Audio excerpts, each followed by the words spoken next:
All right, take 3. Use some of the bench. Okay, wait. Hold up. I gotta move a thing. Infinite regression's gonna disappear, and suddenly you'll find yourself in a Minecraft. Bet. What? There you go. Now it's a Minecraft. Rah.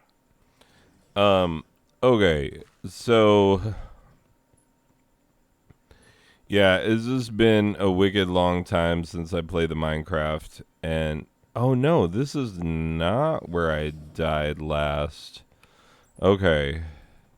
No, I think I may have intentionally died in this world because I got lost and I needed to find my way home and stuff. Anyway, yeah.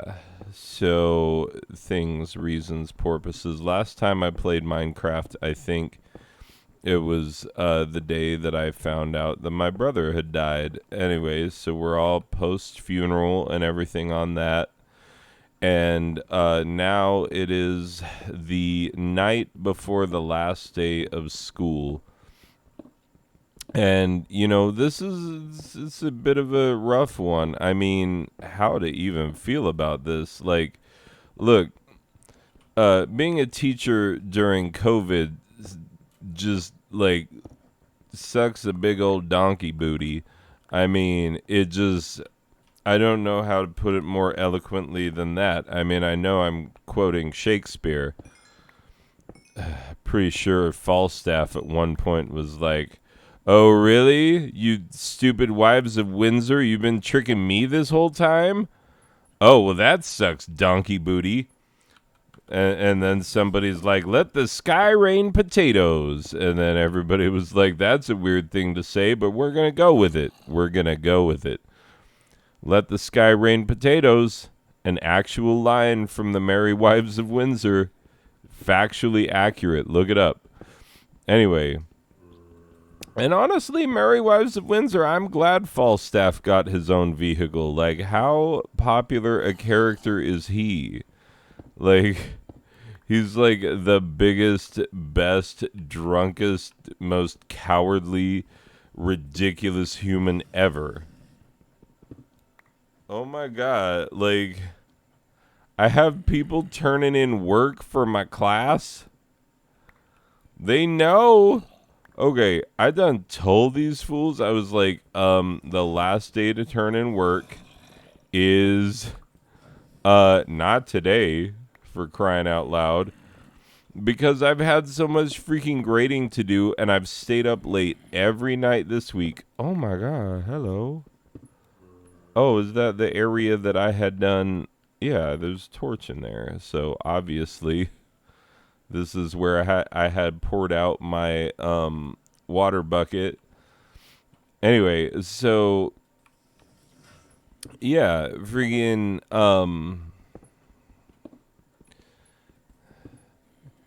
yeah, I told people this year, I swear to God, people and their priorities. Like, it's hard enough to be a teacher in an impoverished community where people don't place the highest priority on education to begin with, which is ridiculous because it's the easiest way out of a life of poverty. Anyway, but that's just facts. Achoo! Oh, God. Just trying so hard not to full on dad sneeze into this microphone. I got bad allergies kicking my butt right now and it's pissing me off. Why?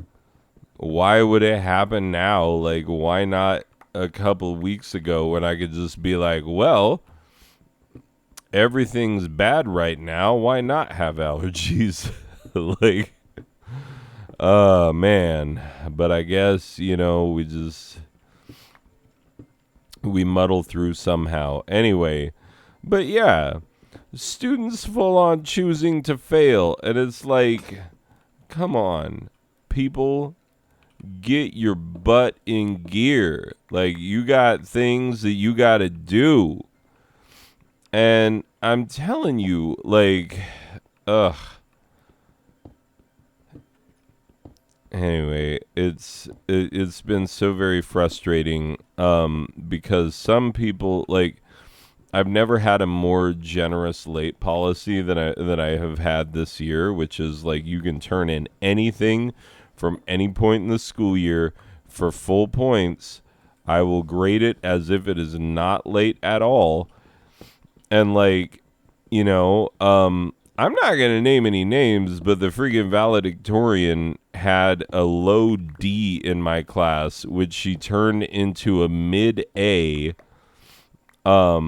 in like one single round of grading from me, and she went from a D to an A, which is infuriating, but like her writing is really good, and that's why she's going to an Ivy League school. Like she's wicked smart. There's no getting around it, and she's a delightful person, and so you can't really be mad at her because she's like super nice and happy all the time. Oh my god. Anyway, is annoying. Is the worst. Like, how are you gonna deal with someone who's like super nice and happy all the time? That is a bunch of crap.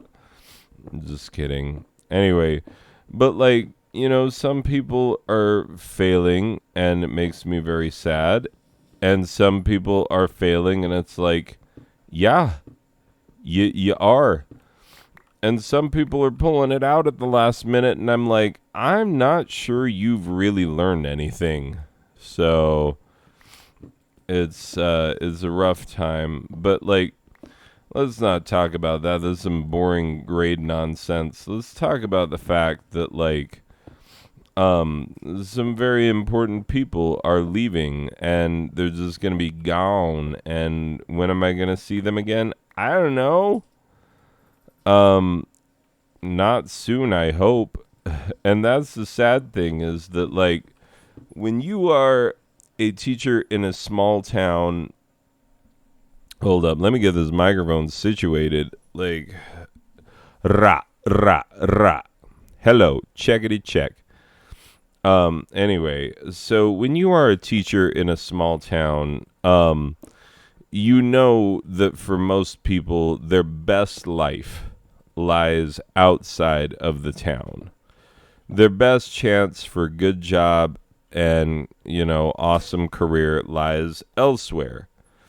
And that those who stay, they're going to be bagging your groceries and flipping your burgers for the rest of their life, and that is tragic.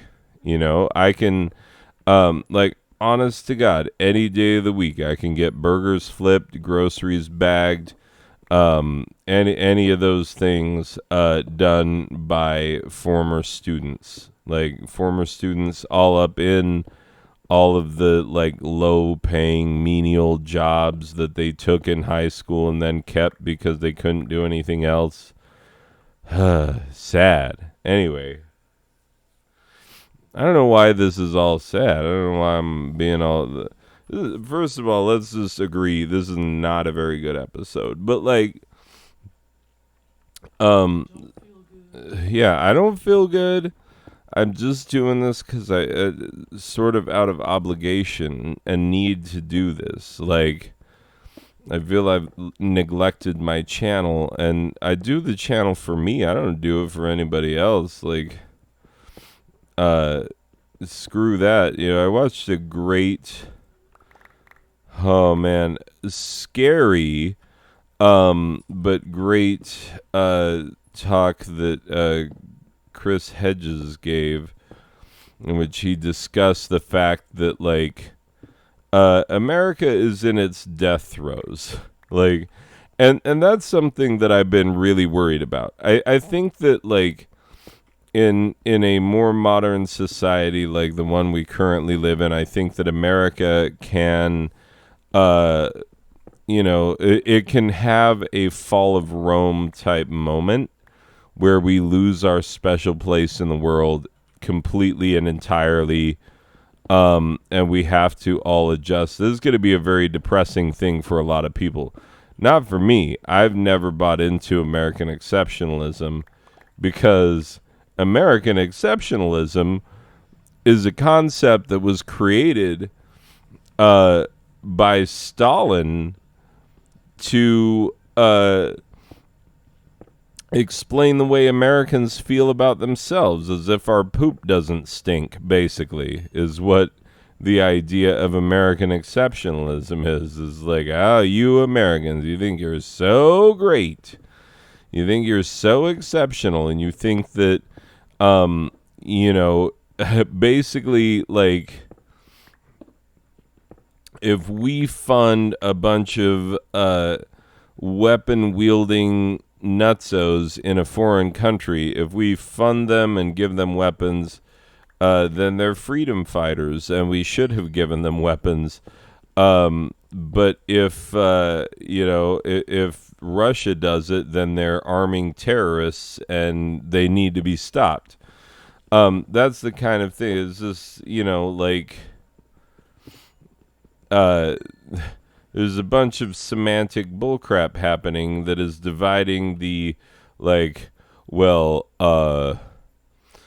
my excretions are delightful and aromatic, and your doo-doo caca smells like butt, is the same basic thing, only on a slightly more adult scale. Anyway, I've never bought into American exceptionalism because it's a ridiculous idea to begin with. Like, anyway, fun fact, I was raised in a religion that exports itself to the world and yet maintains as one of its holiest principles American exceptionalism, which was always fun when you were talking with, like, people who belong to this particular religion who are, like, from Canada or Australia, which, like, by the way, Canada and Australia are so very similar to the United States in so many ways. Like, so many ways. Culturally and whatnot, there are very few things that divide us. I mean, language, obviously, but, like, aside from being divided by a common language, haha, that's a hilarious thing. Someone should write that down. Anyway, like, we are wildly similar, and yet, like, you don't have the same, like, Australian exceptionalism. We are the greatest of all nations in the world, and all must recognize our dominance at being right. And like, we are seriously in the bread and circus days of the American Empire, and one of the big hallmarks of the death of an empire is the narcissism of the citizens, which, like, look at how narcissistic everybody is. Like, look at how stupid things got during COVID-19 with the idea of masks, where people be like, no, it's my rights and my freedoms, and I do what I want. And, like, meanwhile, and I've said it before, you don't wear a mask for yourself. You wear a mask because you care about other people. But America is an individualistic society, and we should learn a thing or two about collectivistic societies, because they do a lot of things better than we do. Now, granted, we do some things better than they do. Innovation is much easier in an individualistic society. It is. And so, yeah, is one of the things to think about. Anyway, I don't know why I got off on this topic, but anyway, because I was talking about not updating my YouTube, and, like, ultimately, who cares, because it's just for me, but, like, I care because I feel like doing this regularly gives me a healthy amount of reflection on my life. And one of the things that I have to reflect on, like, cannot not reflect on, is the fact that some very important people are going to be leaving my life, And these students who have meant so very much to me for so very long, and also Preston, are yeah, that's how you do that. Anyway, are going to be leaving. I will see them, some of them, for the last time tomorrow, when they graduate, and that's a bittersweet moment if ever there was one. Because what, do you not want people to graduate? No, I'm an educator. Like, of course I want people to graduate. That's like the point of doing any of this, is like get you out the door, get you on a path towards something meaningful. Like, let's not dilly dally in the hallway of meaninglessness that is high school. Like, high school, if taken as its own entity, is kind of stupid. Like, it really is. Like, we could produce an endless supply of Uncle Ricos if we're not friggin' careful. We got to get people out the door and into life. And I will say this, like, here's the funny thing. The graduations here are amazing. Like, we have the best graduations ever because is about the students. It's not about anybody else, which is a beautiful concept. And so, yeah, only students speak at the graduations. They're short, which is nice. And yeah, and there's fireworks at the end. Yeah, so it really is a beautiful thing. For the students, for those who attend, and and it's funny because, like, okay, here's one of the ways in which I am a, like, ridiculous person.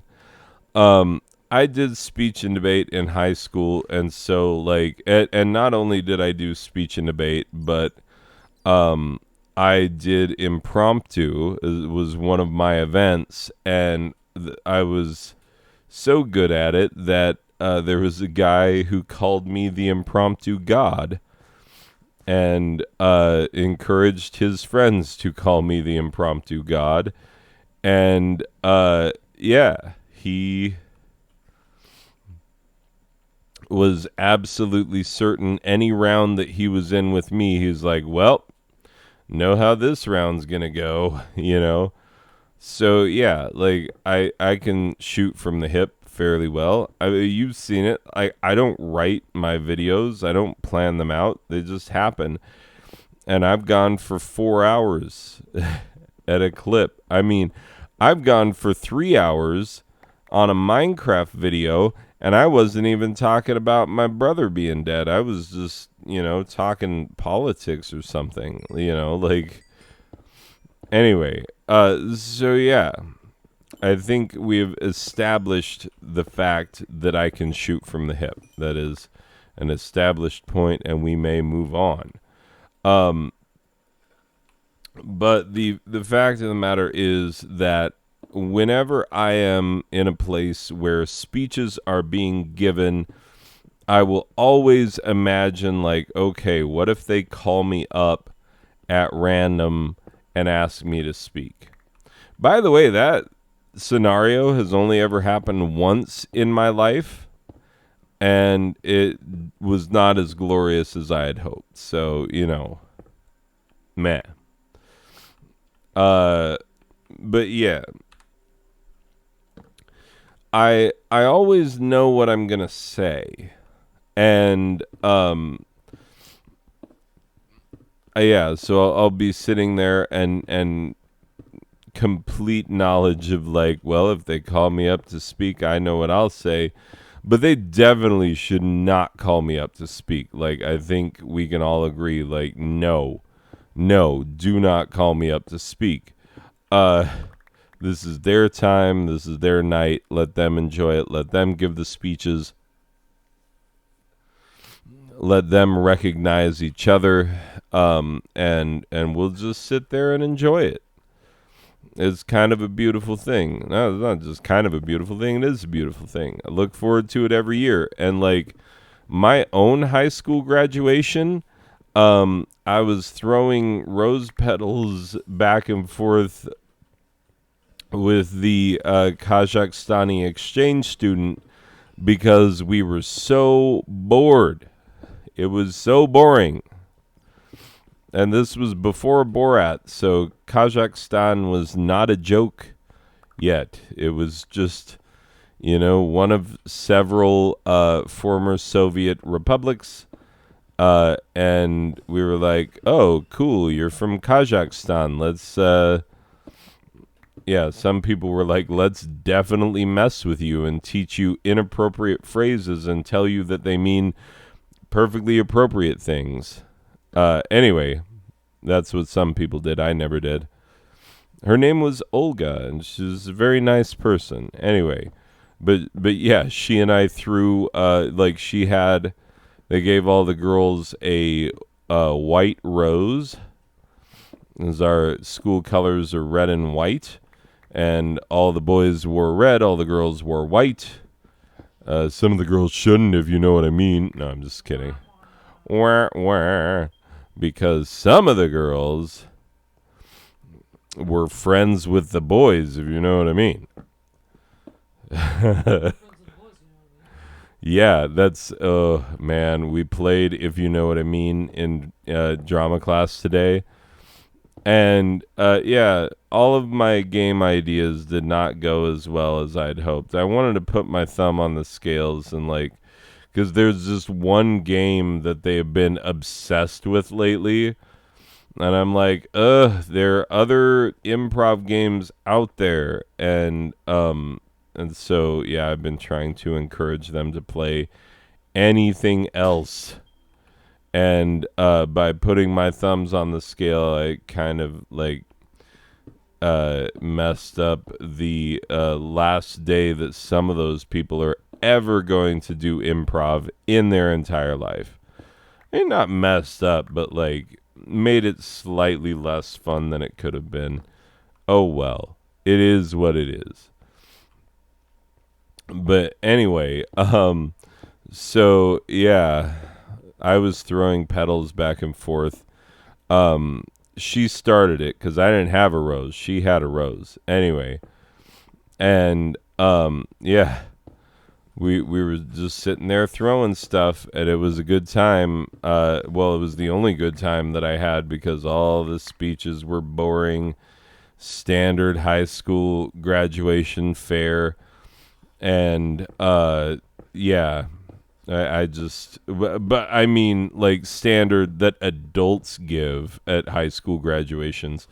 The speeches that students give at high school graduation are actually personal and meaningful, as you might imagine, because they're the ones graduating, and so they can actually speak to the collective shared experience of having gone to school together and now standing on the precipice of going on to bigger and better things, hopefully, ideally, and taking that step together, before they all part ways.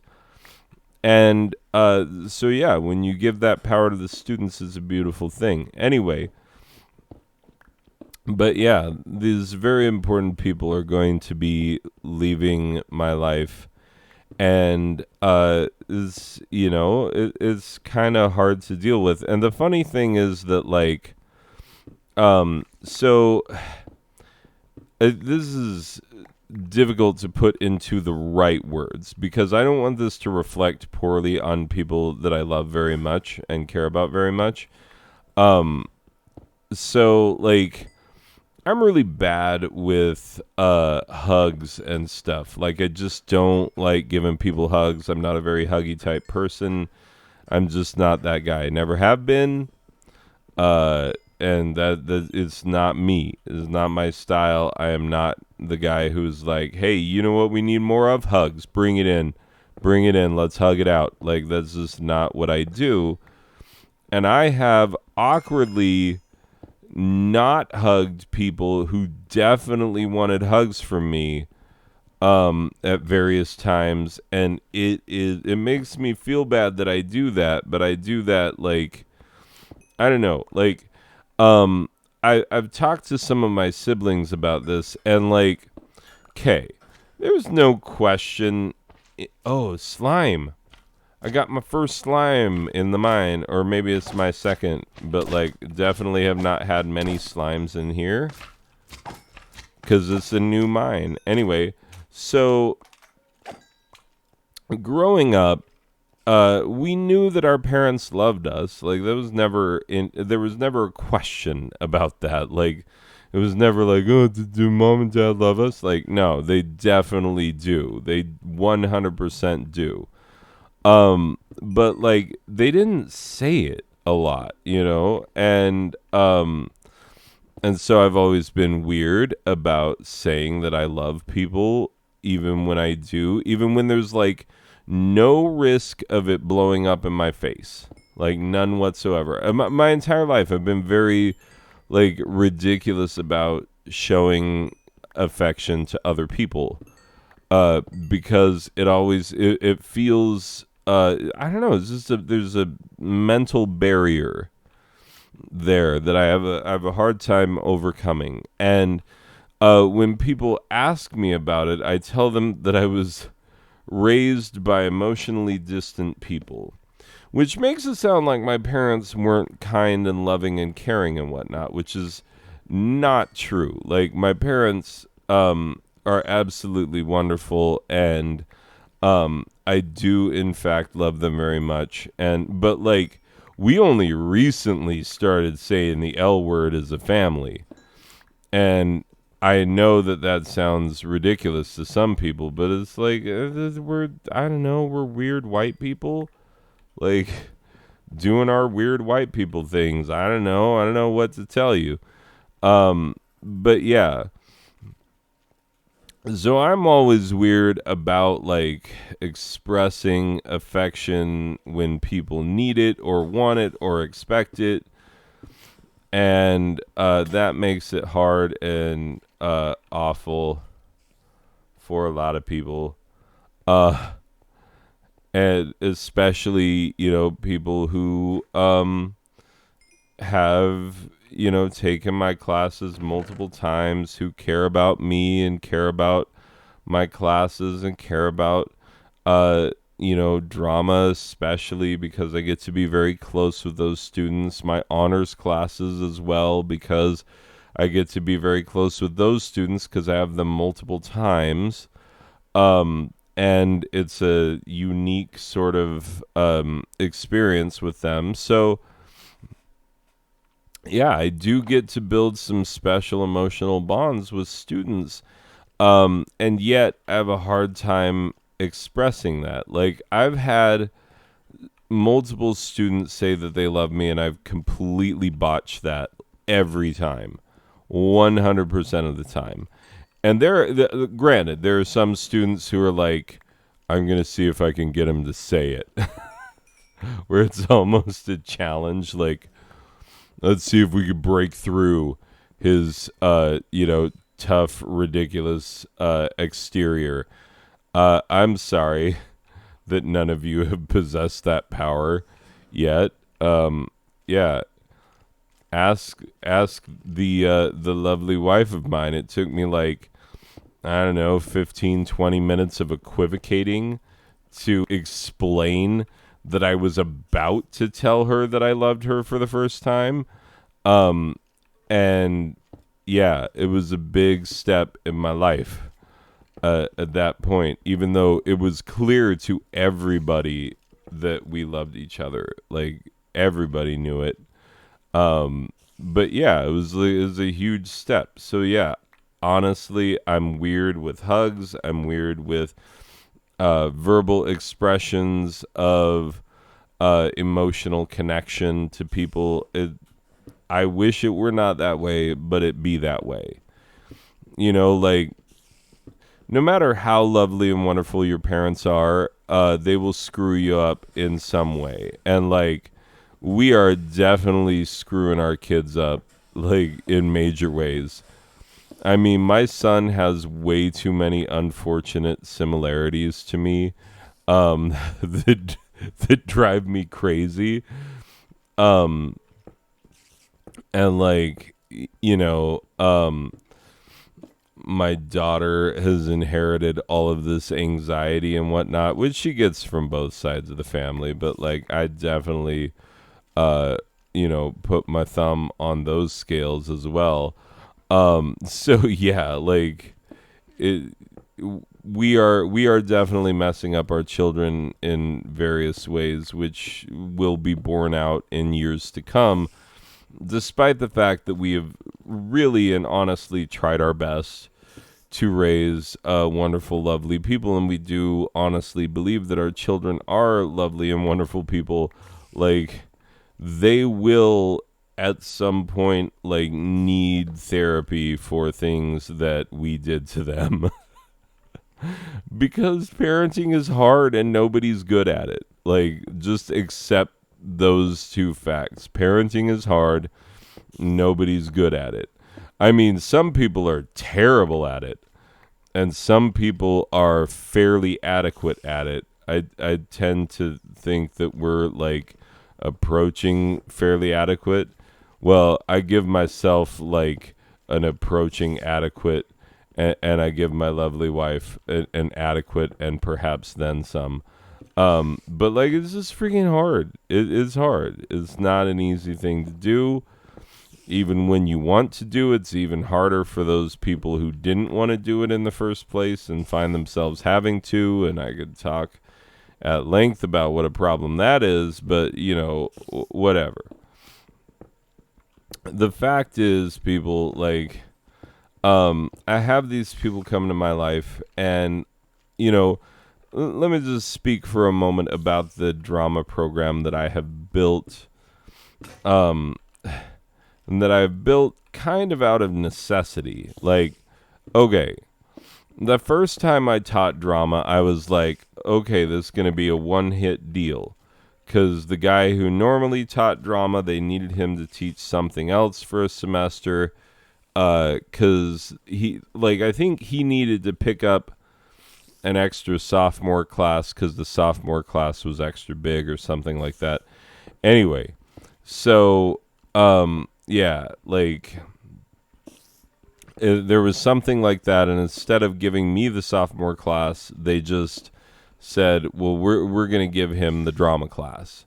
And so I thought that I was just going to do it one time and then I'd be done with it. And I was kind of hesitant to do it at all because, and this is a story for another day, but there was a point in my life where I went from, the theater being my life, where I was majoring in theater, and it was something that a lot of people expected me to go far with.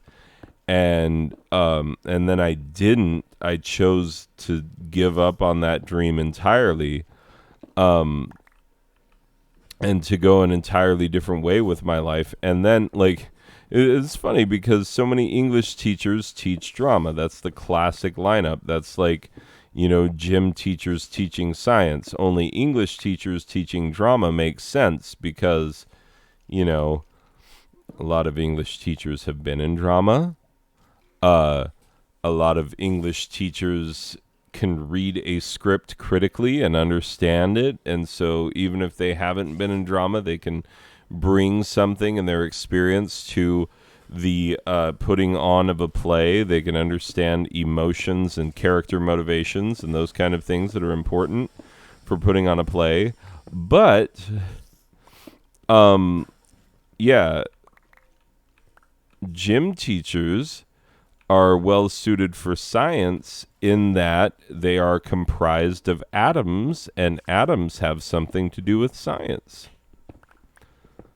Sorry, I don't mean to throw my gym teachers under the bus. It's just that, like, I wouldn't give science classes to any of the gym teachers at this school. They are lovely people. They are wonderful people. But, like, in the same way that you would not give me a weights class, if you gave me a weights class, like, I tell people all the time, you can take everything I know about lifting weights, stuff it in a thimble, and you'd still have room for your thumb.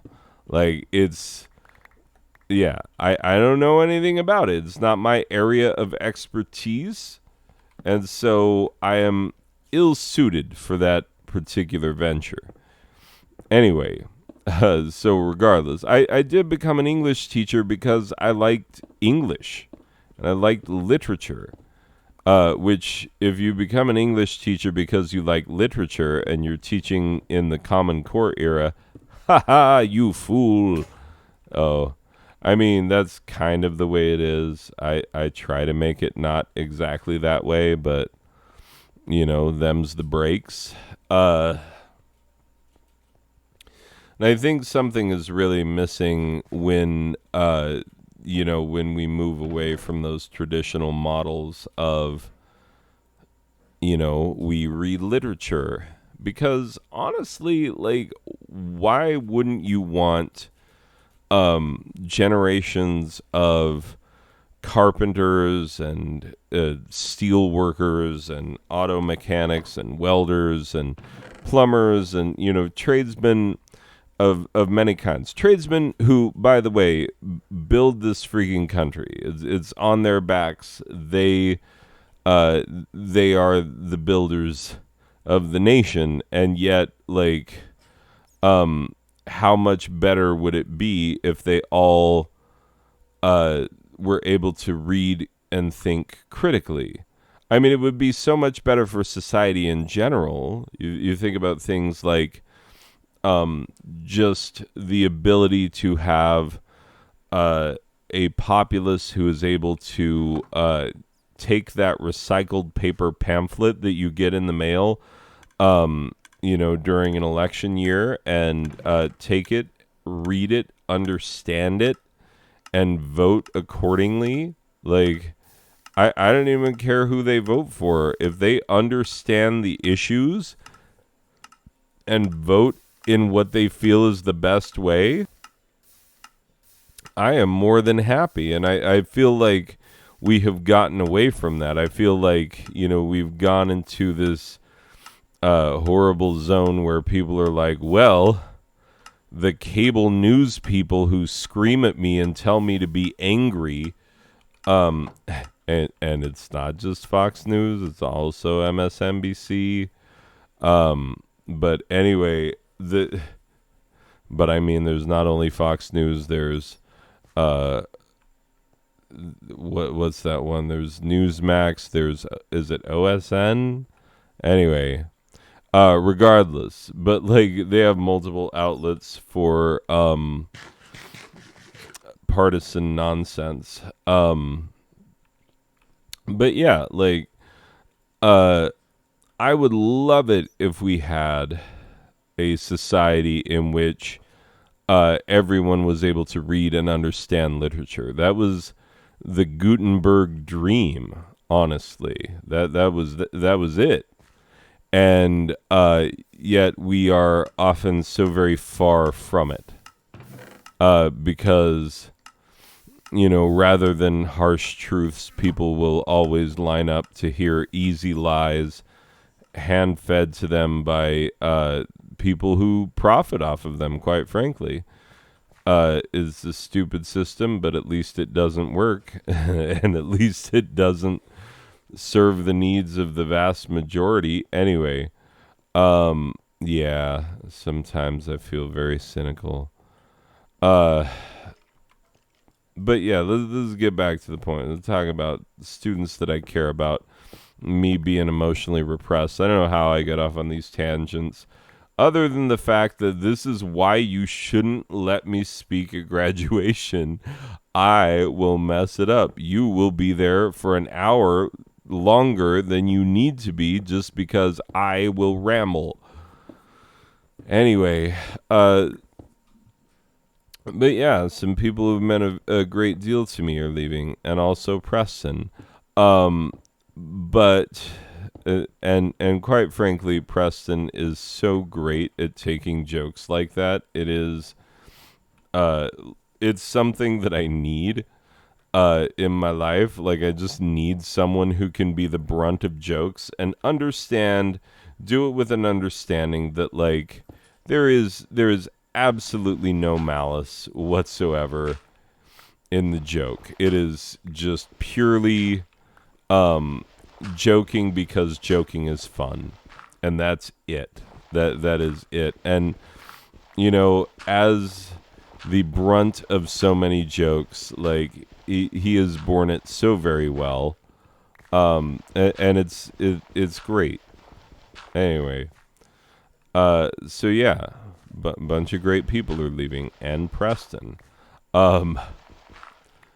But yeah, it's going to be a very different year for my drama department, such as 'tis. I mean, I am the department. Oh, multiple slimes. Anyway, but like, there we go.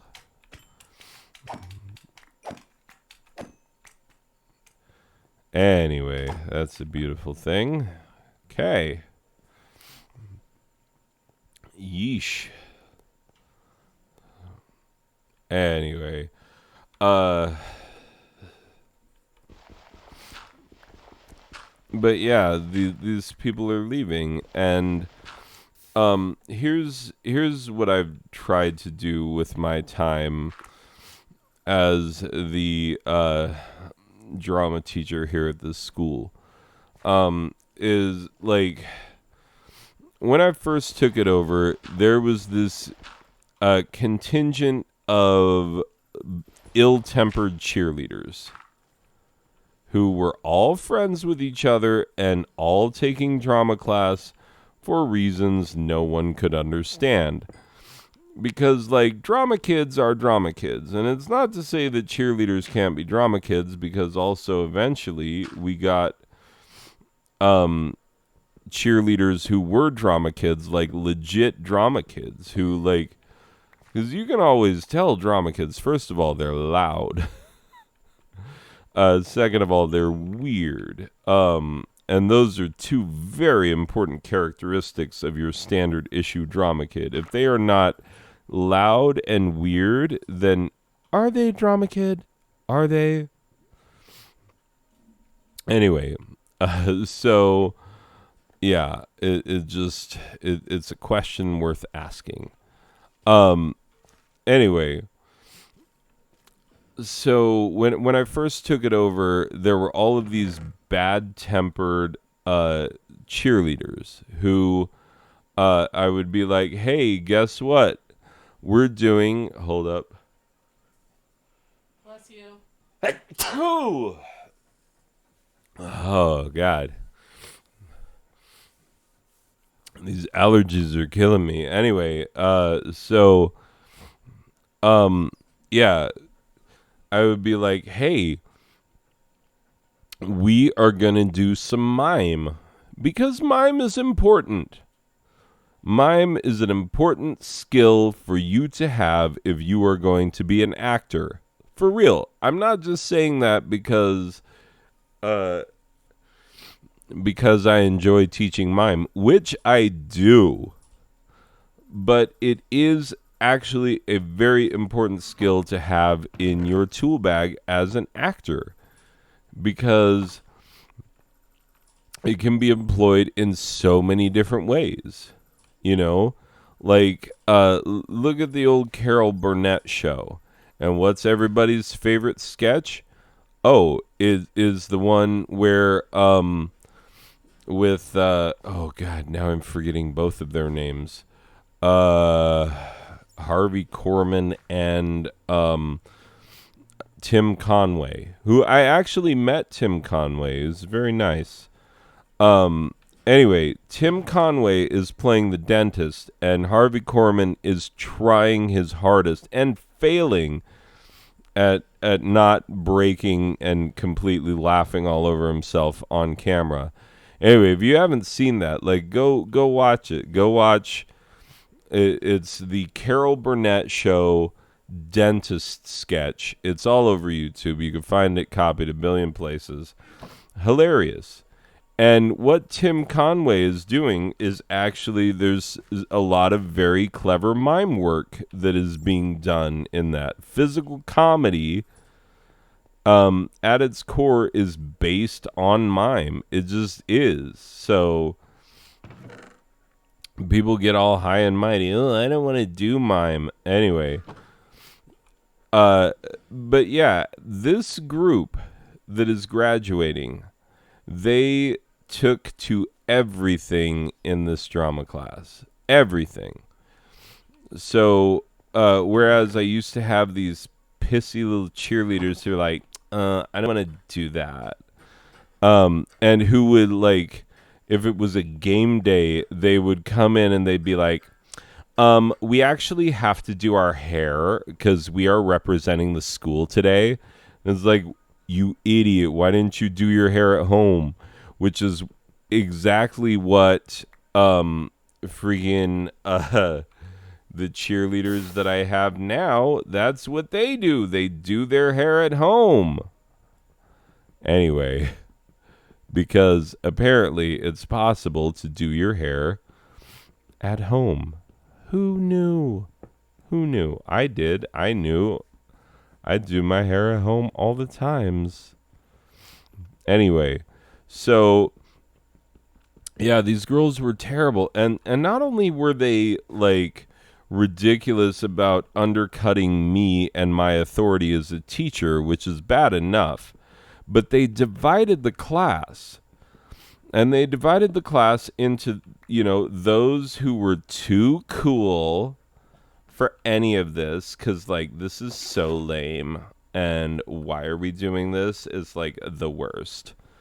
And people who, like, I've always had students who, like, need drama class in order to survive. And quite frankly, I was one of those kids in high school. I don't know what I would have been without drama class. Like, I needed it.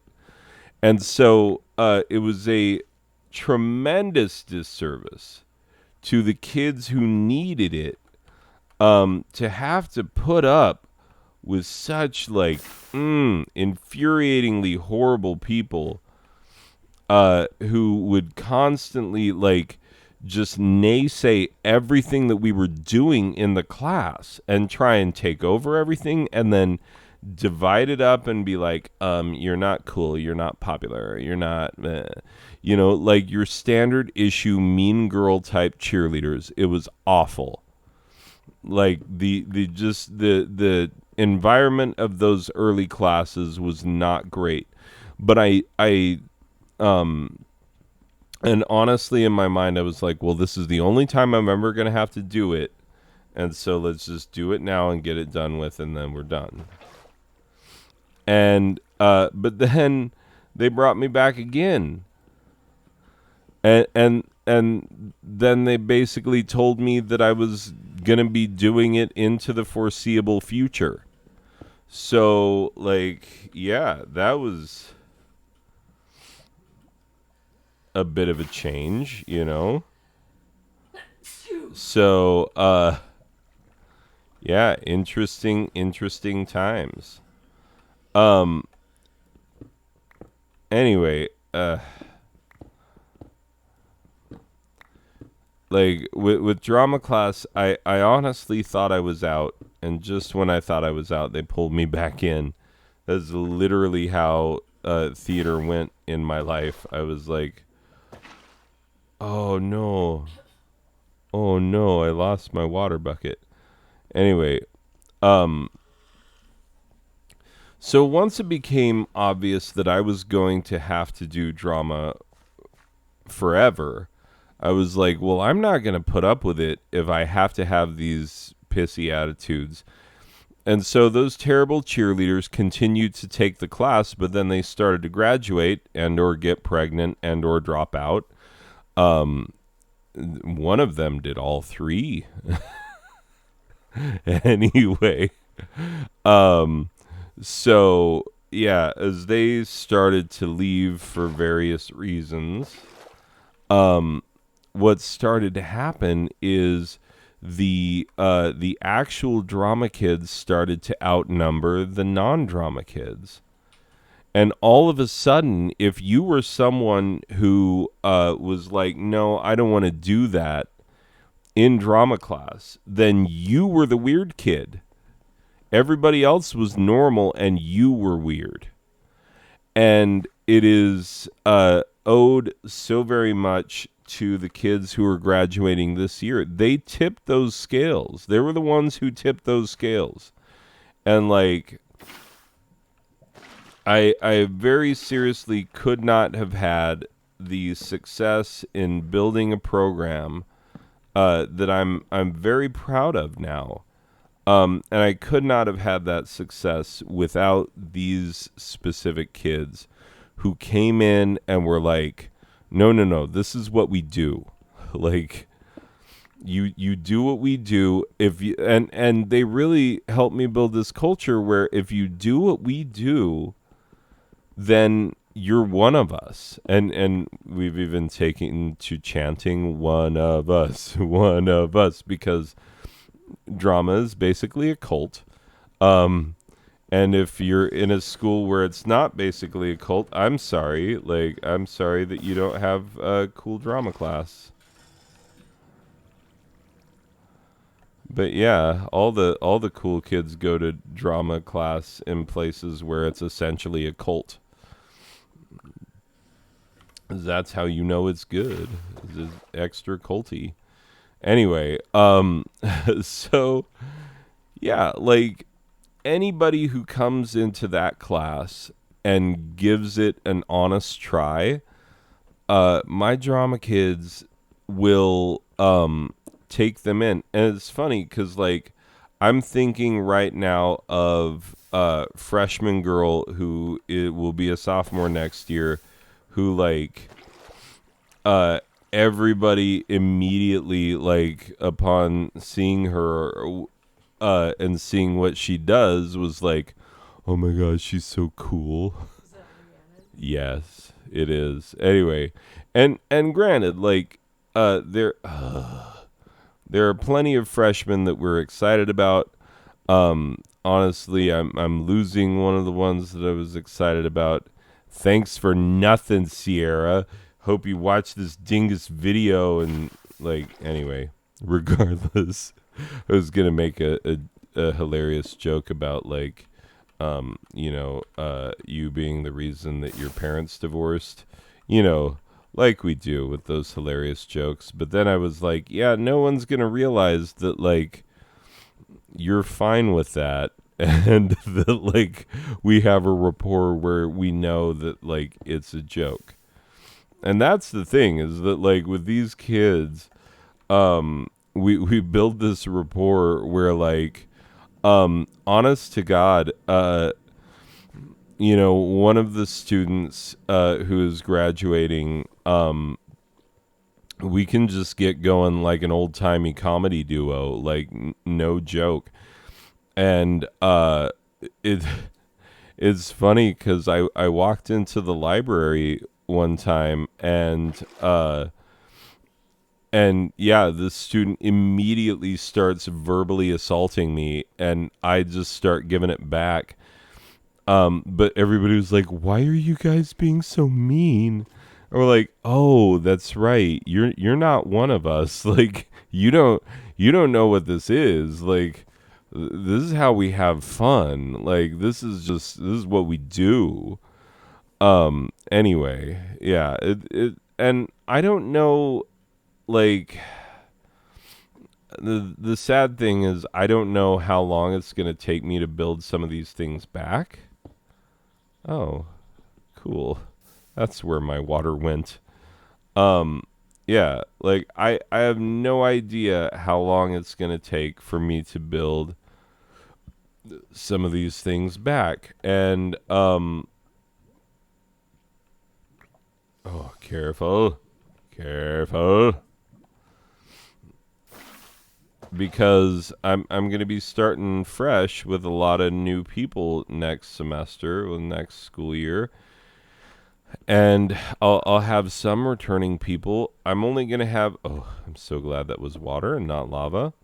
Anyway, I'm only gonna have 3 seniors returning. And it's because the next year's senior class sucks. Everybody knows it. Just kidding.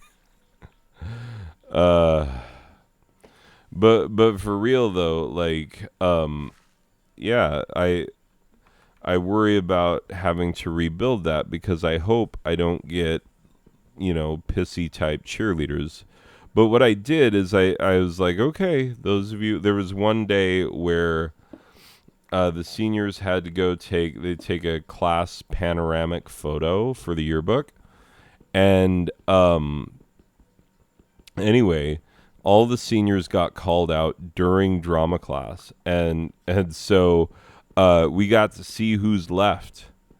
And I was like, okay, all right, people, take a look around. Take a look around and see who we've got.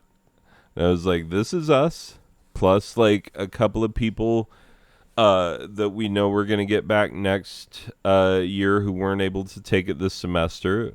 But like us plus maybe like 2 more people that we know of for sure. And that's it. That's what we got. And, they were depressed. I was depressed. It was like, yeah, we're going to be missing so many people. And that's why, like, some of the, like, awards and things. Oh, God. That was in the Nicholas of time. Anyway, some of the awards and things, were a little difficult because it was a matter of trying to recognize what people have meant when that's already a quite a struggle. Anyway, so yeah, we're losing so many of our good people, and next year is going to be such a rebuilding year, but also it can be very exciting, because now I know how to do it. One of the things that I really strive to do is to make a place where people can be who they are, and they can be who they are without judgment and without taking verbal abuse from other people. I mean, granted, we verbally abuse each other, but in ways that are funny, and it's never mean-spirited. Like, that's the difference. I mean, it's busting chops. Like, you busting people's chops. It's not mean-spirited. It's just like, hey, busting chops over here. Come on, this freaking guy. Like that. Because deep down, we are all mafiosos. Oh, God.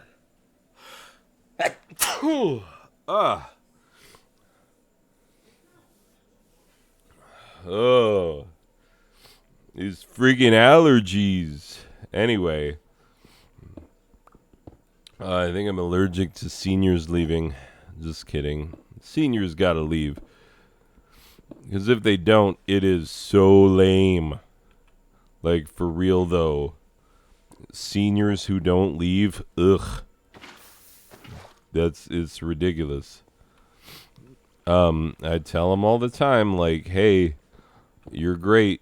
I like having you around, but as soon as you graduate, get the frick out of town. I don't want to see you lingering around. I just don't want it. Because it's lame when they do. Anyway, regardless. But yeah, we're gonna see what we get next year. And honestly, like, oh, hey, my camera just started picking up on my head movements. That's wonderful, sort of, probably. Rah. The ridiculous thing is that I have to smile so big. Oh, it lost it again. I have to smile stupidly big for this thing to know that I'm smiling. And apparently I don't smile, so whatever. Anyway, um but yeah, we will see what we get next year, but you know, what? How is that possible?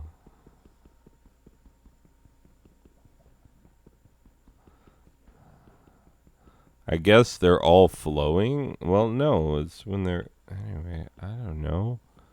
I didn't do it. I mean, I did do it, but I didn't mean for it to be like that. All right. We gotta make this not so stupid.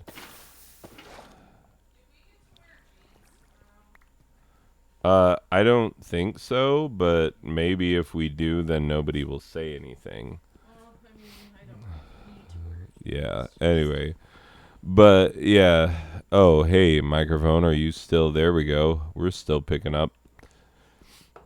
Anyway, the fact of the matter is, people like I am feeling the bittersweetness of the moment because like the problem with a lot of these really big life moments is that they can't ever measure up to what you feel they should be. You know, when someone very important to you leaves. I mean, it was this way with my brother's funeral. Like, um, you know, ultimately it was a bunch of us standing out in the dirt because he got buried in New Mexico and just a windy freaking day, and we're all just very sad, but also like it's kind of a ridiculous endeavor that we're undertaking, like trying to encapsulate the life of a wonderful man and trying to like feel properly how we're supposed to feel in that moment. And like, you don't know, like life just does what it does to you sometimes, and you don't have control over what it feels like, and you don't have control over so many aspects of it that you wish you had control over. That's just the facts of the matter. And so it's it's just an interesting thing to go through where, you know, oh god, sometimes the auto jump just like, hey, would you like it if I threw you into lava? How would you like that? Do you like lava? Do you like being thrown headfirst into lava? The answer to that, Mojang, is no. I don't like being thrown headfirst into lava. Anyway, oh, I just caught a glimpse of the time. I need to wrap this. I feel like I haven't said anything substantial whatsoever. But, um, yeah, that's the entire point, is that how could you? You cannot encapsulate what it means, you know. The funny thing is what I told my students today. Like, we were trying to play improv games. One of them was like, hey, let's play improv games because, you know, typically at the end of a school year, like what the drama teacher before me did is they would just watch movies. And honestly, like when I was in college and I was a theater major, there was a fair bit of that as well because it's like, you know, we just had a mammoth undertaking, you know, that we put on a play, and it's very difficult to put on a play. And sometimes when you finish putting on a play, you don't want to do much of anything else because nothing else feels as satisfying as putting on a play. And and also you kind of need to take a step back. You need a breather, you need room, you need distance from it, you know. And so and also like they are supposed to perform their final monologues, which that's their final exam, is perform a monologue. Any monologue of their choosing. We've had some excellent ones over the years. Nothing ever in the history of ever will top Antonor's potty time. He read the children's book Potty Time, and it was just the best. That's you got to factor the things like that in when you decide who actor of the year is, or like who best actor is for this year. He's one of them, even though he's genuinely confused by that choice. Everybody was like, no, you're good at this, and we enjoyed your performance. I don't think he ever did a mime scene that took place outside of a bathroom. All of his mime scenes, wildly inappropriate. But I multiple times I've gotten hauled in because we don't have an auditorium, we have a cafetorium, so it's a double duty cafeteria because our school does not make a serious investment in the fine arts. They don't. Like, as someone who has been to a school that makes serious investment in the fine arts, we don't make a serious enough investment in the fine arts. So says myself and the band/choir teacher who comprise the entire department, even though we're not technically a department because she belongs to a mishmash, like, little bit of everything department that they just cobbled together of, people who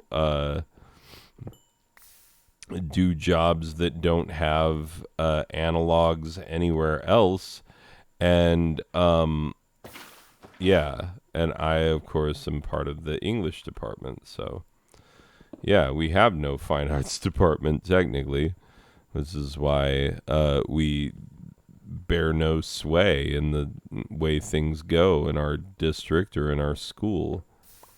Anyway, would that we did, would that we could. Because anybody who knows that the fine arts, first of all, crowning achievements of society. Like, they are, and you cannot think otherwise, because, well, I mean, you could. There's no law against being wrong, I suppose. Otherwise, well, fill in joke here. But yeah.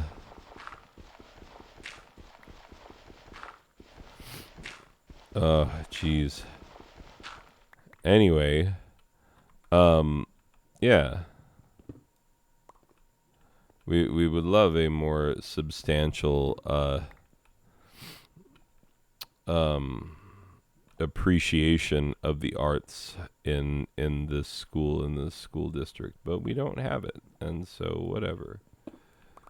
We muddle through, we make do.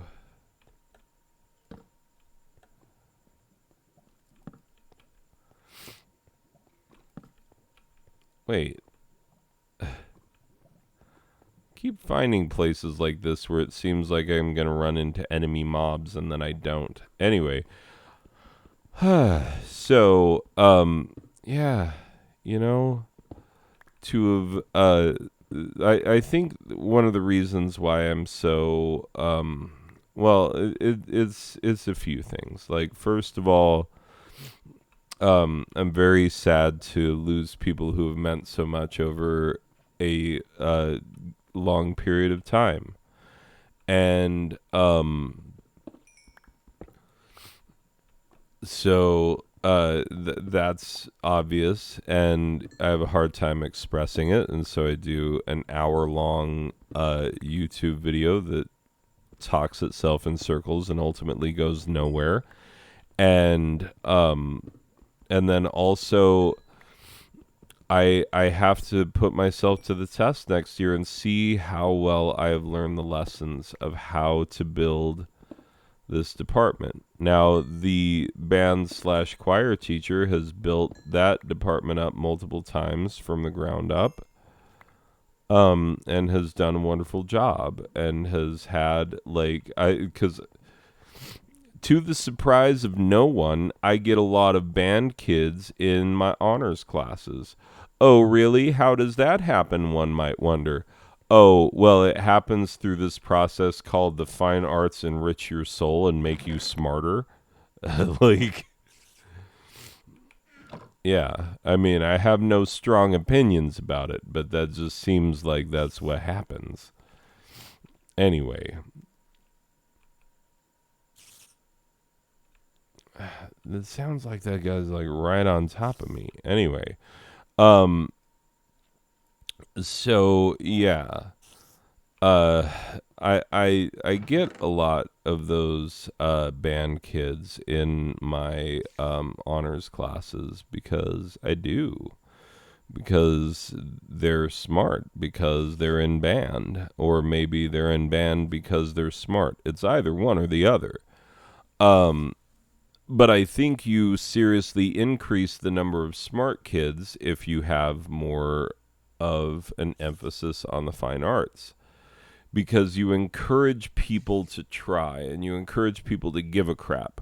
You know, sports are wonderful, and people will always tout the impact of coaches on keeping people out of trouble, and I honestly I believe that that is very important, and some people absolutely need sports. But what they don't, what a lot of people fail to recognize is that as much as people need sports, there are people who need the fine arts, who need them, who need band, who need choir, who need drama. Uh, I never did band. I did orchestra. Band was always too loud. We always hated it when they were like, we're going to do symphony orchestra. And it's like, oh, so we're going to have the appearance of a symphony orchestra, but we're just going to be drowned out by the brass section who doesn't know about these things called dynamics. Anyway, because they don't. Freaking brass. The brass ones on these brass. Anyway, regardless. Um, but yeah, like the fine arts are so vitally important to society. They are the crowning achievements of society. If your society is doing well, then they will have thriving fine arts. That is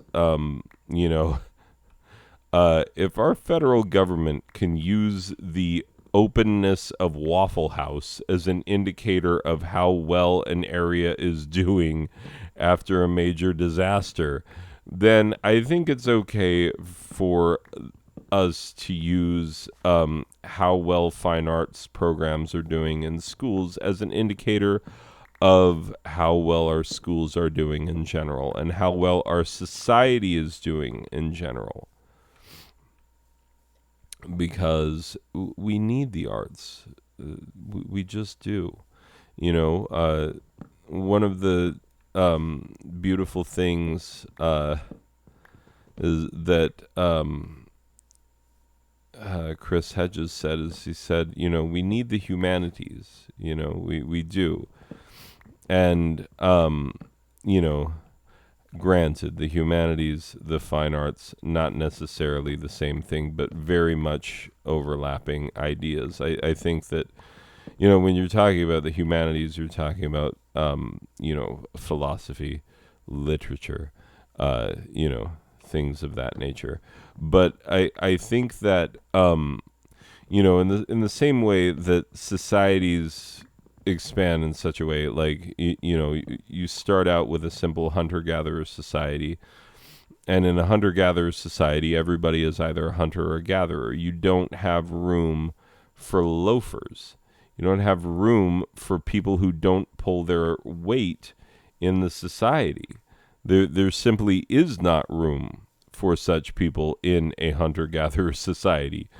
You cannot sustain those kinds of people which is why hunter-gatherer societies, there are many traditions of, like, say, the very old or the very infirm or the very ill in these hunter-gatherer type societies, just, ritualistically wandering away from the group to die alone. And everyone being kind of like, yeah, this kind of the way it goes. Anyway, so once you get the advent of agriculture, all of a sudden you have a situation where a few things are true. Number one, you have a surplus. You have a surplus of food. You have more food than you need, which means that you can begin things like trade. And it means that some people who are not particularly well suited to farming can be something other than farmers. And as that state of affairs develops over time, what you end up with is you end up with culture, you end up with arts, you end up with music, you end up with all of the things that make society wonderful and worth living in. Oh, God, I'm getting handled by jobbies. Anyway, that went poorly. But yeah. The fact of the matter is, these are the crowning achievements of society. These are evidence that society has made it, that we are doing well. And if we find ourselves in a situation where we either culturally cannot and do not, or if we financially cannot and do not, that's another matter entirely. That indicates that things are not going so well. And honestly, yes, as many people have said, the fine arts are the Waffle House of culture. By which I mean, I don't know if you know what I'm talking about with this Waffle House thing, but it is an actual metric that the government uses where after a major disaster, they will go to the nearest Waffle House in the area and they will look and they'll be like, okay, if the Waffle House is open, lights on, and they're serving a full menu, then things are okay. It's not that bad of a deal. If lights are on and they're serving a partial menu, then there has been some damage and we perhaps need to be more concerned. If lights are not on, that's an area of concern. If various there are just various things of like what's happening at the Waffle House equals sign what is happening in the area, because Waffle Houses are ubiquitous, especially in poorer rural areas, and so as it turns out, they are a surprisingly accurate metric for how well an area is doing after a natural disaster. This is true. This is an actual true fact. You can look it up. You can check me, see if I'm full of it. I might be. And you can tell that I'm not by the sound of the gong in the background. Just kidding. It's kitties getting into things they probably shouldn't. The sound of kitties on a table. Anyway, yeah, so, ladies and gents, like, it's one thing to build up a fine art. Yeah, these fools are, like, right on top of me. It's one thing to build up a drama department in a place where you have a cafetorium. You have a tiny little stage that has a white back wall because nobody knew that the back walls of stages should be black. You have no legs on the stage. You have two very pitiful rows of lights with 12 lights in total. Yeah, and it's just a really sad state of affairs. you have the world's worst acoustics on that stage because there's just a big empty void above the stage that is not well designed, and so the sound does not go out. The sound just goes up and rings around above the stage and never gets to the audience very well. It's pitiful and it makes me sad. Anyway, but yeah. So in this situation, I am going to be trying to rebuild my beloved theater department from the ground up. And I try so very hard to give my drama students the type of experience that I had when I was in high school. Now, I can't give them a big, beautiful stage like I had. I can't give them a community that fully supports the arts to the degree that my community did. I can't give them a lot of those things. But what can I give them? Well, I can give them a I can give them knowledge, I can give them skills, and I can give them experiences. And those are the only things that I can really give. And so I have to really focus on how do I give an authentic drama class experience to people who don't have a proper stage, to people who don't have all of the amenities of a well-stocked fine arts department. Well, we do what we can, and there is no more that we can do than what we have done. I mean, we performed a play this year that I actually wrote. It is the second play that I have written for this class, and very much like Thornton Wilder, Thornton Wilder, I think, was doing it because he's like, wouldn't it be insane if we just had a play with no set and we had people walking around as if they're in houses and whatnot, and yet the audience is like, there is no scenery on this stage. Anyway, so yeah, my plays do not have actual physical sets. They don't, because we have one set and it's incredibly difficult to get on the stage. And once it gets on the stage, then everybody starts pissing and moaning about it because we have to have church on our stage every Sunday because there's no separation of church and state in America anymore because stupid Supreme Court. Anyway, regardless, my thoughts and feelings on the matter don't matter, apparently. So in this scenario, I'm going to be rebuilding a drama department. I have people returning. I have wonderful people returning, and also Hunter. I'm kidding, Hunter. God, what that sound you heard was Hunter screaming from like. Hunter is loud. I don't know if you know this. Hunter, I don't know if you know this. But there is a possibility that you watch this channel, and first of all, you know that I'm joking. Like, I'm losing Preston. Who am I going to make fun of now? Jason's not here, and that wasn't an opportunity for a racist joke, so I had to go with someone else, and you were handy. Anyway, regardless. Because what are my other options? What am I going to say? Like, oh, I have good people returning and Arian. No, I can't say that about Arian. Or Yayla, because they're not as adept at taking abuse.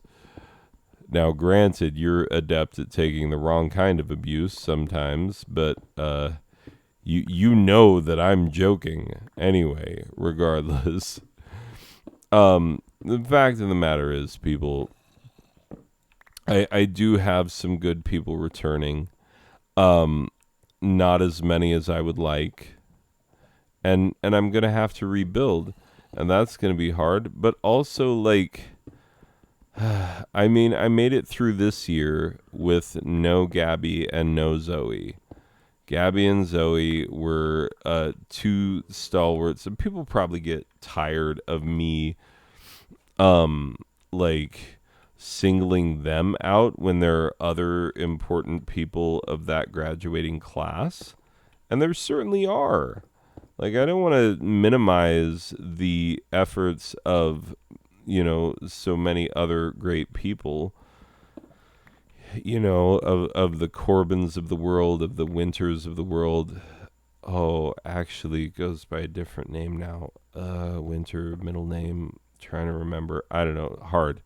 It's hard to remember sometimes when you got kids like in drama where kids would be like, I'm non-binary, and so I go by this name now, and you're like, cool, I will remember to call you that, and then you do, and then they're like, I'm using that as my middle name now, and I have a different name now, and it's like, okay, I'm just like, I support you, like I'm just trying to keep pace. I have a hard enough time remembering like student names as it is. Anyway, so it's not no malice whatsoever that brings me to a state in which I have a hard time remembering the names of people I actually care about. Anyway, regardless. So what I started off saying is that Gabby and Zoe are by no means the only great actors that we lost at a time when like the pandemic came, and then the school shut down, and then we didn't get to do our play, and then all of those seniors just left. And I've only seen two of them since, and I only saw those two at our performance of our play this year. Like, so that's where we are, and anyway, and Gabby and Zoe meant so very much to the drama department because Zoe had like whenever we would do improv, there was this thing where boys a lot of times boys would get up there and they would say the same thing. It would be like, oh, you guys are going to hate me for this. And it's like, well, then don't say it. Like, why would you say something that's going to make people hate you? Unless they're what they're really thinking is, oh, I'm about to be shocking. Except if you premise things, if you're saying that like, ooh, what I'm about to say will shock you, then it's a much heavier burden to shock the people who are already, holding the knowledge that you are attempting to shock them. And so it makes it more likely to fail. But then again, like when you know that this particular set of boys is always going to try and say something shocking for the sake of saying something shocking, then it's not really that shocking, and it's also not funny. Because comedy, as it turns out, is about a couple of things. Oh, and this reminds me of something I have to say because it's funnier now than it was in the moment. And Luna, I hope you appreciate that if you ever hear this or if anybody ever tells it to you, because there ain't no way you're sitting through an hour and a half of me ranting. Anyway, or rambling. I'm not ranting, I'm rambling. Anyway, but comedy is so much about zagging when people think you're going to zig, or zigging when they think you're going to zag. That is so essential to the art that is comedy. And the other part of it is that comedy is about timing. And I will say a bit about timing later, but what I will say right now is a bit about zigging when people think you're going to zag. So, like, let's say you build up a reputation for telling racist jokes because I have students who have built up such a reputation. Oh, and it's not who you think, because more than likely whoever is listening to this, if they are not me, they are most likely a drama student. Not even who you think, who I'm thinking of. There was a particular joke that got overtold that I was so freaking tired of, because I knew where it was going to go every single time, and that's not comedy. Anyway, so yeah, when you have someone standing up and saying exactly what you expect them to say, that is a boring freaking speech. It is not a joke. And when you have someone standing up and saying something that you do not expect at all, that is hilarious. And so, like, Zoe was the master of, like, complete left field comedy. Like, because she's, like, generally quiet and unassuming, but then you give her the opportunity to come up with something funny, and she will come up with the most random thing that you've ever heard of in your life. And that is kind of the beauty of it. When someone zags so hard when you think they're going to zig, and they zag so freaking hard it knocks you out of your shoes, like, that's what you want. That's what you want in comedy. And so, like, at a time where we had way too many people being like, oh, haha, scenes from a hat. Well, guess what? Racist joke, sex joke, racist sex joke, sexy racist joke. And you're like, I've heard it, dingus. Like, I don't need what you're bringing. And I lectured them multiple times about it, and the guilty parties never knew that I was talking about them, and it was hard for me to be like, hey, you stupid. Sorry, I don't mean to call people stupid, but, you know, it got ridiculous, especially with one particular joke that people kept telling and telling again and again and again, even though I told them very specifically, hey, this stopped being funny the first time you told it because I fully expected it. And now that you're telling it for the 70,000th time, it's a lot less funny. Anyway, comedy is important. And what about that Gabby? Well, that Gabby was like, she was a really, really good actress. Like, she could take on a variety of roles, and I just really liked the way that she acted. I'm sorry, like, I know there are people who are like, oh, he's playing favorites because her name is on the best actor plaque 3 times. The first time I gave it to her, there could have been some debate, but she was going to be leaving. And I was like, okay, since she's leaving, I'm going to give this to her. There was one other person that I debatably could have given it to. And yeah, so I gave it to her, and then they didn't end up moving. And then she came back again and did exceptionally well. And then I was put in a position where it's like, okay, do I give it to her again? And so I did.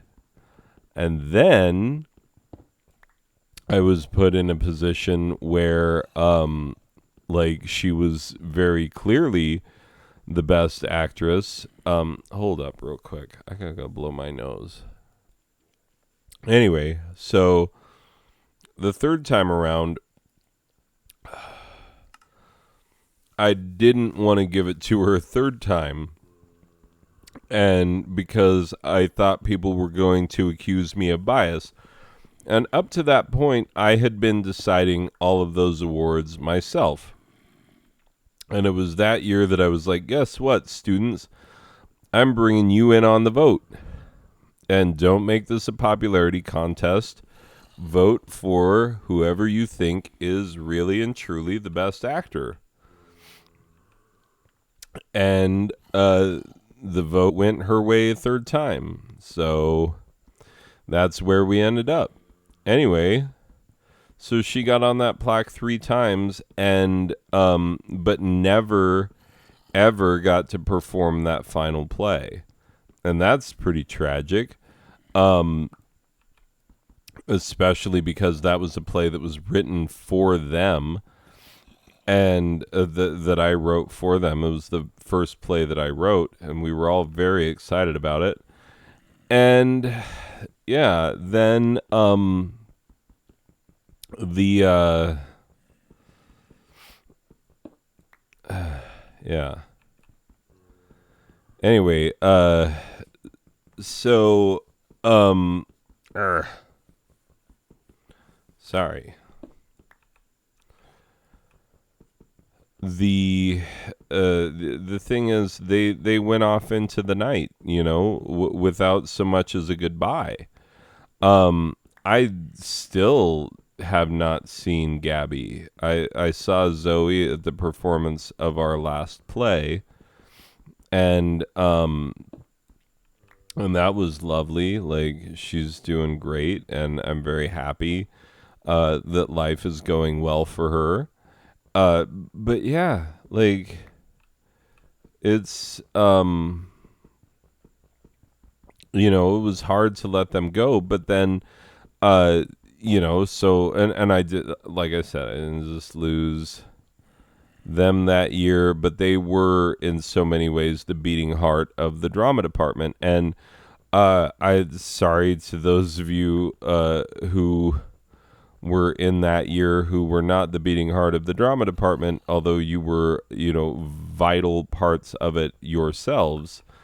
But the fact is, like, those two were super good friends who then broke up as friends. They would have friend breakups from time to time, and it would drastically affect the our ability to do things as a drama class, because, like, how are we gonna have a drama class without two of our best people getting along? And the answer to that is, like, well, we wouldn't do nearly as well if they weren't getting along. And so all of a sudden I had to be very concerned about teenage girls and their friendship, which, like, teenage girl friendships can be as fickle as pickles, which are, no, just kidding, because pickles aren't fickle. They're disgusting no matter what day of the week it is.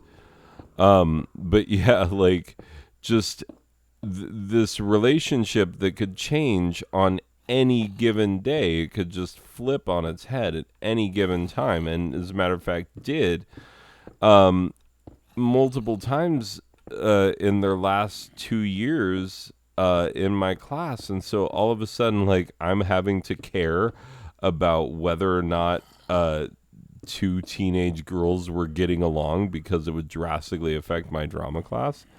Anyway, so yeah, that was a fun time. But yeah, they really were the beating heart of the drama class, and that is no slight on the Winters or the Corbins or the Moses or the, like, who else do we lose? I'm feeling like I'm definitely missing people that I care about a great deal, and that I will be very offended with myself for forgetting them. Anyway, the fact is, we lost them and we kept moving. But then again, the people that we had in place were very strong, and that's this year's seniors. And now they're all leaving. And, I have some strong pieces, but are they enough? Are they going to be enough? Because they are few in number. I will tell you that right now. They are fewer in number than I am comfortable with. And given the fact that everybody's failing their core courses this year because students are doing a craptacular job during COVID, like, the distance learning and the hybrid learning was bad for everybody, as it turned out. Like, teachers hated doing it because it's 3 times as much work. And students hated doing it, but they didn't actually do it. Like, that's the problem, is that it would be like, here's work, it's hybrid learning time. And students would be like, oh, sweet, I'll just be on my PlayStation. And you'd be like, but what about the learning? And they're like, I'm home in my pajamas. I said PlayStation. So, yeah, that's about how that went.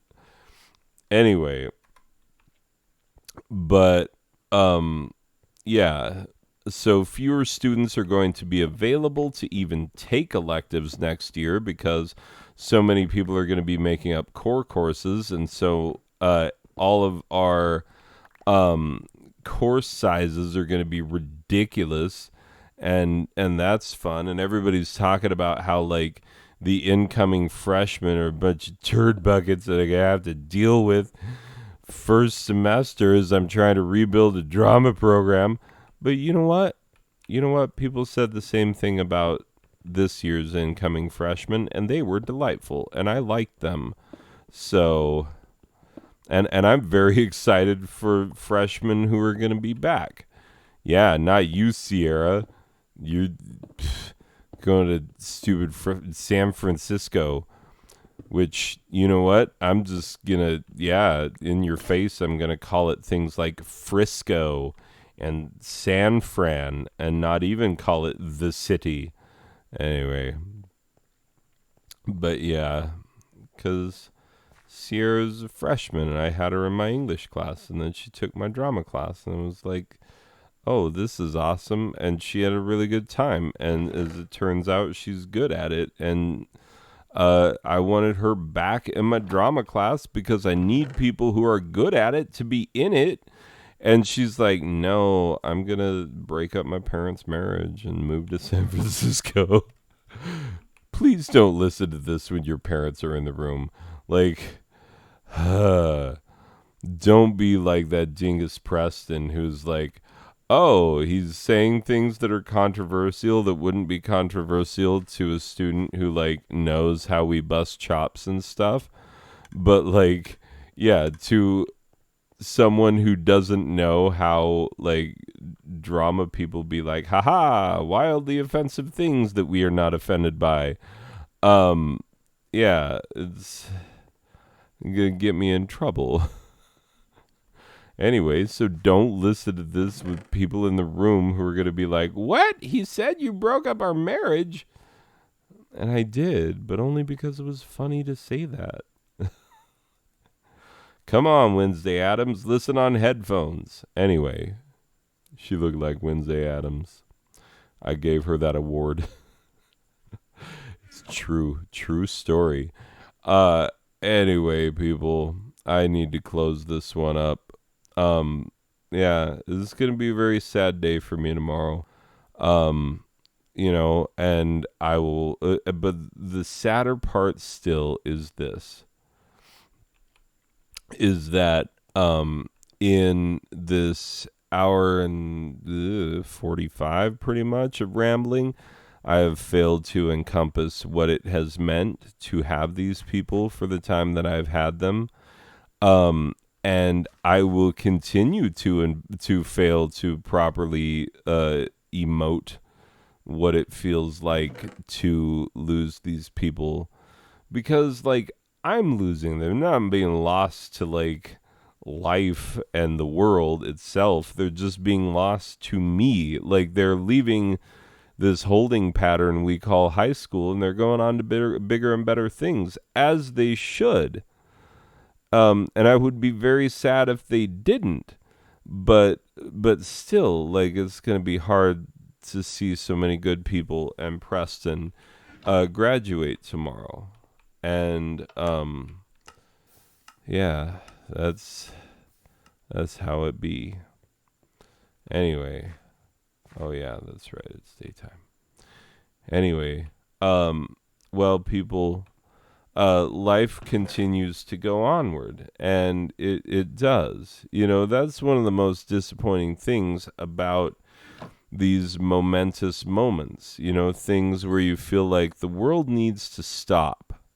The world needs to stop because something significant is happening to me, and the world is like, did you hear something? And then the world, which talks to itself, is like, no, I didn't hear anything. Just probably some insignificant person having something that is insignificant to me, the world, happen to them, you know?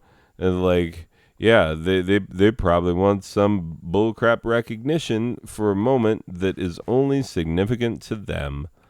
Which that's how we feel though. It's significant to us. That's why we care. Anyway, life it can really disappoint sometimes, and that's the unfortunate part.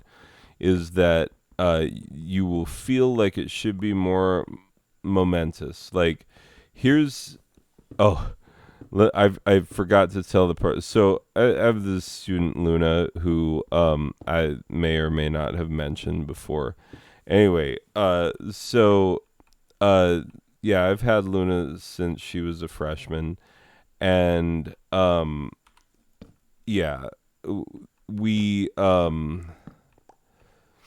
we've had a very good thing going for that entire time because Luna's a very silly and ridiculous person in the same way that I am silly and ridiculous. We get along very well, comedically and otherwise. And so one of the things that we share is an ability to commit to a bit. Like so much of making comedy work is believing in it and just committing, going full bore.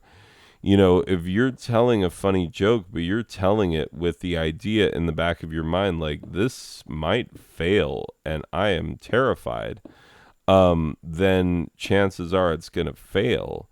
You need to go like both feet. You need to go head first with both feet like you do. Put your head on your feet, do that weird yoga thing, that yoga stretch that stretchy people can do, and then jump in the pool like that. Anyway, but yeah, so Luna has this thing about committing to bits because it's funny, and I appreciate it, and I do it myself. There was one day where, for some reason, Gabby said two things in a row where she took a slight pause, and it was a pause before the last word, and so we decided that okay, before the last word in any given sentence, we're going to pause, and we're all, as Gabby, Luna, and I, and we're going to do this. Gabby, who it was invented for, gave up pretty much immediately, couldn't keep it going. I kept it going the entire class and then on into second hour, who didn't know what the crap was happening and thought that I was maybe having a stroke. And Luna kept it going a good long while as well. And that is kind of the beauty of the thing. Anyway, so here's what Luna did. Luna told me at a certain point this year, like, hey, there's something that on the last day I'm going to make a callback to that you might not remember. You might not remember what it's a callback to, but I'm going to make a callback to something from when I was a freshman that I've been sitting on since I was a freshman. She tells me this, like, that she has been building a joke with me, and I didn't know that this joke was building this entire time over an entire high school career, 4 years. And so, anyway, she decided not to do it on the very last day, which is probably for the better because, emotions and whatnot. And, yeah, so she decided to do it on our last day of improv, and she's like, "Yeah, now's a good a time as any to just say it." And And so she's like, hey, um, called out my name, which I try to not use on this channel, even though people pretty much know. I try not to leave too much identifying information on here, even though I constantly do and use other people's names for real. Anyway, but she's like, hey, Mr. Badger, I'll just use my actual name. And I'm like, yeah. And she's like, timing. Now, here's the setup to that joke. 4 years earlier, as a freshman, after a discussion in class on the importance of timing in comedy, she came up to me and was like, hey, Mr. Badger, do you know what the secret to comedy is? And then walked away. Like, did not finish the phrase, just walked away, did not say another word to me that day. And for 4 years, sat on that. And then 4 years later, hey, timing, you know? And like, I got it. I remembered that happening. The funny thing is that because we were all sort of hustling away to get to our second hour and whatnot, and our minds were kind of elsewhere, it could have been timed better. And I told her that, and it's like that may be the best part of that, is that she waited 4 years on a great joke, just a all timer. Like, who has that kind of time to tell a joke that takes 4 years?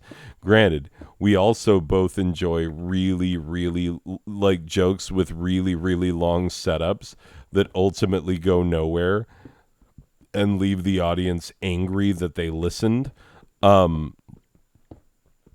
You know, the classic Hagen Doggin and Doggin Hagen.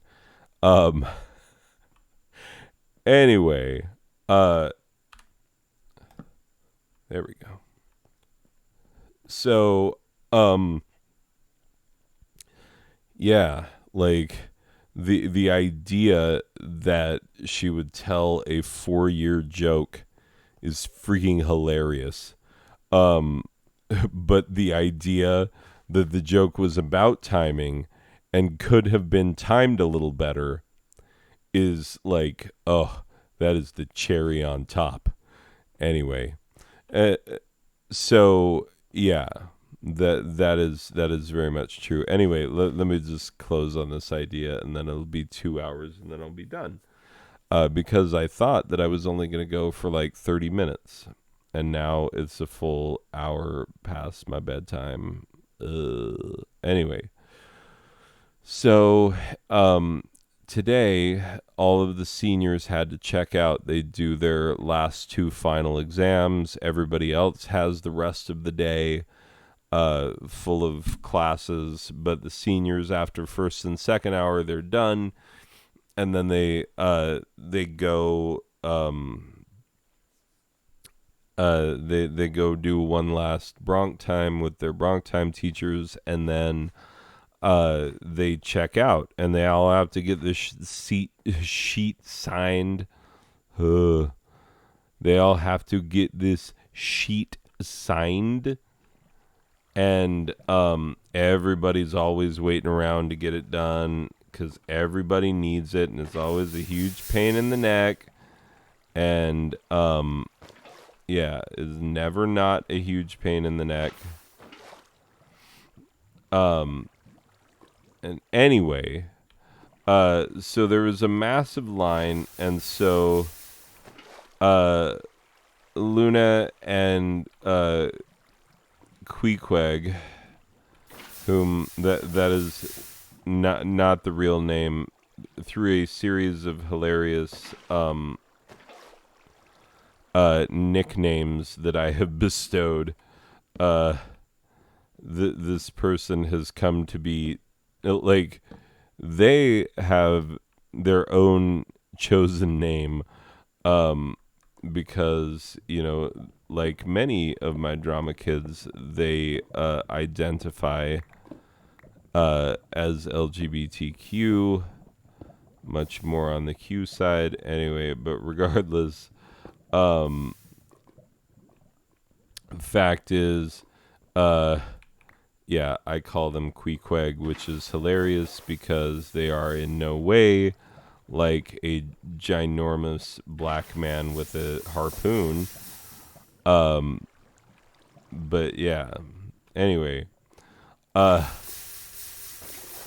so Luna and Queequeg, both of whom are drama students, both very sad to lose this year. By the way, Queequeg friggin' I gave the Save the Best for Last award because like killed it so hard on all of the monologues and performances and auditions, and like just this was the year. Like this was the year that they were like, okay, we're going to give you all of the acting, like all of the acting that's been, pent up in here, building up over several years. Not that they didn't have like some acting chops prior, certainly did, but like,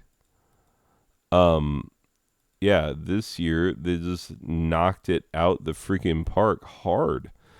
Anyway, so yeah, both drama kids both came into my classroom to hang out because they were like, yeah, we don't want to wait in a ridiculous stupid line. And I was like, yeah, and you shouldn't have to, so hang out in here where it's cool, because this is Arizona, so it's like 100 and some odd dingus degrees outside, because climate change is real, as it turns out. Anyway,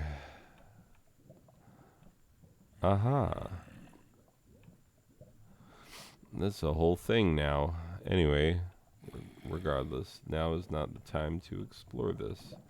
Now is the time to almost jump into lava. Anyway, so those two were hanging out in my classroom and just biding their time. And it was lovely to have them in there. And then, and then more of my drama kids came in as they finished signing out because they were all going to go to lunch together. Oh, God. Where did you even come from, you stupid, stupid dingus? Anyway, probably have areas that are not very well lit. That's probably the truth on that. Anyway, so anyway, all of a sudden I had, most of my seniors for my drama class in my classroom just hanging out, and it was lovely. It was wonderful. But then they all had to go, and when I just remember when Luna and Cameron left. Sorry, real names. But Queequeg and Luna left.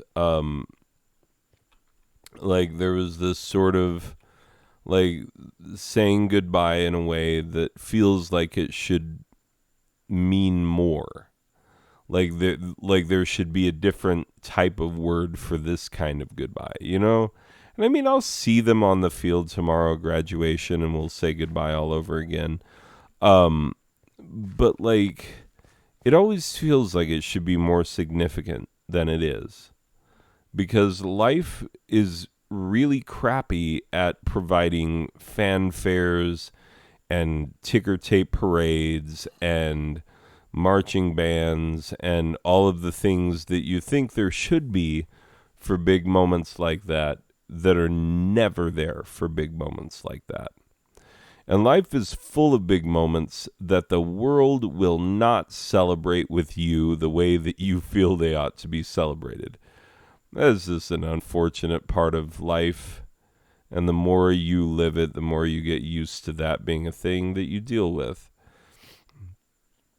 And so, I prepared to say goodbye to some very lovely people who meant quite a bit to me. And even now, I struggle to say the L word with them. But you know what? I'm gonna say it. Let's just say it. I lesbian them. I lesbian them very much. It's true.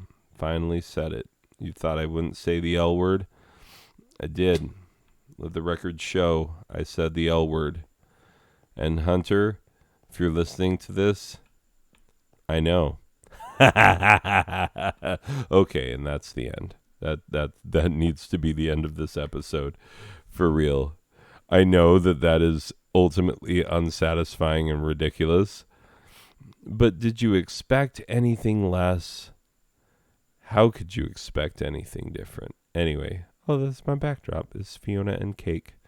Anyway, people, have a wonderful time, and we will see you in the next one. Okay, bye.